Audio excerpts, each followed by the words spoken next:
Hello everyone, welcome to my YouTube channel. दोस्तों, आज हम लोग क्विक रिवीजन करेंगे, चैप्टर वाइज करके चलेंगे और ये लगातार लेक्चर हम लोग का आते रहेगा। अगर आप नए हैं इस चैनल पे तो चैनल को सब्सक्राइब करके रख लीजिए, क्योंकि खास जो भी लेक्चर शूट होगा अब वो टोटली 12th बेस्ड होगा, टोटली का एग्जाम व्यू के बेस पे होगा और ये रिड्यूसेबल सिलेबस के अनुसार से हम लोग जो है वो क्विक रिवीजन लेकर के आए हुए हैं। इस चैनल पे आपको मैथ्स का, फिजिक्स का, केमिस्ट्री का, इंग्लिश का सारा जो है आपको क्विक रिवीजन चैप्टर वाइज करके मिलेगा। तो अगर आप नए हैं इस चैनल पे तो पहले सब्सक्राइब कर लीजिए। और फिलहाल हम लोग आज 12th का पहला चैप्टर को लेकर के चलेंगे। पहला चैप्टर हमारा जो है वो रिलेशन एंड फंक्शन है, तो हम लोग वही करेंगे आज जो सिलेबस के अकॉर्डिंग जो हमारा एग्जाम में आने वाला है। तो फिलहाल अभी हम बात अगर करें तो हम लोग रिलेशंस का बात करेंगे। अब आप लोग को लग रहा होगा रिलेशन, अरे चलो गर्लफ्रेंड बॉयफ्रेंड के रिलेशन, अरे ऐसा नहीं है भाई, ये मैथ्स का रिलेशन पढ़ना हम लोग को है ना। तो पहले हम लोग डिफिनेशन समझ लेंगे, डिफिनेशन में क्या कहता है रिलेशन, फिर रिलेशन क्या होता है, उसे फंक्शन क्या होता है वो चीज को जानेंगे हम लोग, रियल फंक्शन क्या होता है वो चीज को जानेंगे। आगे हम लोग डोमेन, रेंज, कोडोमेन को भी जानेंगे, ठीक है। साथ ही साथ टाइप्स ऑफ रिलेशन को भी जानेंगे, जैसे कि symmetric relation, transitive relation, reflexive relation, ये सारे तीनों रिलेशन को हम लोग डील करेंगे। तो फिलहाल हम लोग रिलेशन का डिफिनेशन का अगर हम बात करते हैं तो बोल रखा है कि let A and B be two non empty sets, then a function F from set A to set B is a rule which associate each element of A to a unique element of B.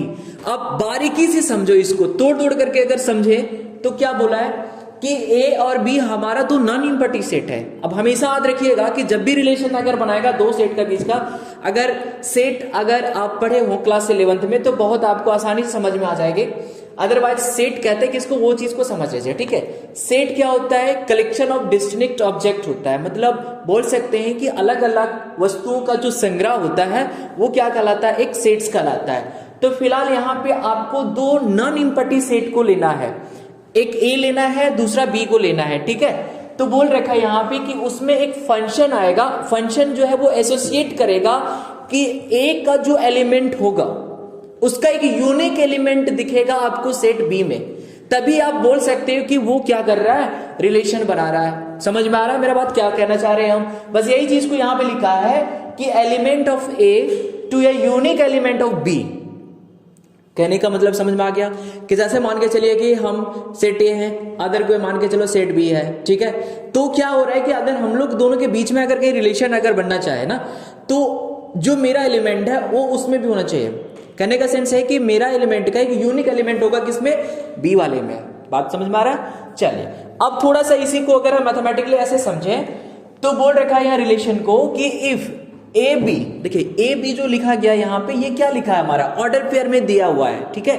जहां पे ये indicate कर रहा है कि A B जो है वो हमारा क्या है, रिलेशन के अंतर्गत आ रहा है। क्लियर है? तो we say that A is related to B, तो हम लोग क्या बोलेंगे कि ए जो है वो बी से क्या कर रहा है, रिलेशन बना रहा है। और इसी चीज को हम लोग क्या करते हैं, लिखते हैं कैसे, तो A R B, that means समझ में आ गया होगा आपको कि ए जो है वो बी के साथ रिलेट कर रहा है, दैट मीन्स ए जो है वो बी के साथ रिलेशन में है, ठीक। इसी तरीके से जब यहां पे एक वर्ड आया था फंक्शन, क्योंकि बिना फंक्शन को आप रिलेशन कंप्लीट नहीं कर सकते हो, ठीक है।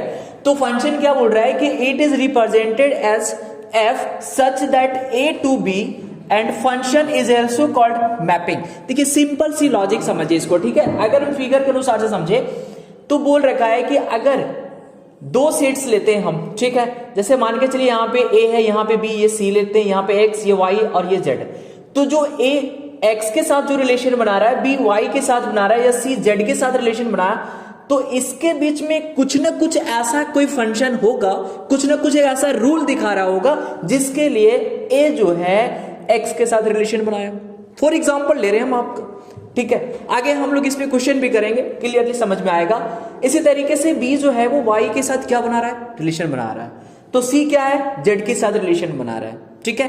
तो ये जो बीच का जो प्रोसेस होता है ना, बीच का जो काम होता है वो किसके अंतर्गत आता है, तो फंक्शन के अंतर्गत आता है। जब तक फंक्शन आपको नहीं दिया जाए तब तक रिलेशन कंप्लीट नहीं होगा, ठीक है। इसी तरीके से रियल फंक्शन, अब रियल फंक्शन क्या होता है वो देख लीजिए। एक्चुअली ये सिलेबस से रिड्यूस किया हुआ है, लेकिन फिर भी आप समझ लीजिए। बोला है कि function such that a to b is called a real function if a and b are subset of r। बहुत ही लॉजिक समझाया है, सबसेट ऑफ r कहने का मतलब है कि जब हम दो सेट के बीच का रिलेशन दिखा रहे हैं, तो जो हम लोग ऑर्डर पेयर बनाते हैं ना, जैसे ऑर्डर पेयर बनाते हैं, ऑर्डर पेयर मतलब समझ में आ रहा है, दो एलिमेंट को कोमा देकर के जब सेपरेट किया जाता है तो ऑर्डर पेयर कहलाता है। तो वही चीज को बोला जा रहा है कि अगर हम a और b को रिलेशन में लेके आते हैं और जब वहां से हम लोग ऑर्डर पेयर बनाते हैं, ठीक है, तो जो सबसेट हम लोग को रेडी मिलता है, तो वो सबसेट ही क्या कहलाता है, रियल फंक्शन कहलाता है। बात समझ? हाँ, तो आगे कंटिन्यू करते हैं हम लोग। Domain and codomain of a real function जान लेते हैं पहले, इसके बाद रेंज जान लेंगे हम लोग, ठीक है। एक छोटा सा यहाँ पे हम फिगर लिए हुए हैं, इसी के माध्यम से हम आपको क्लियरली समझा सकते हैं, ठीक है। तो पहले हम डोमेन का बात करते हैं, फिर कोडोमेन होगा, फिर हमारा रेंज होगा। डोमेन क्या होता है, कोडोमेन क्या होता है, रेंज क्या होता है, वो चीज को पहले क्लियरली समझते हैं।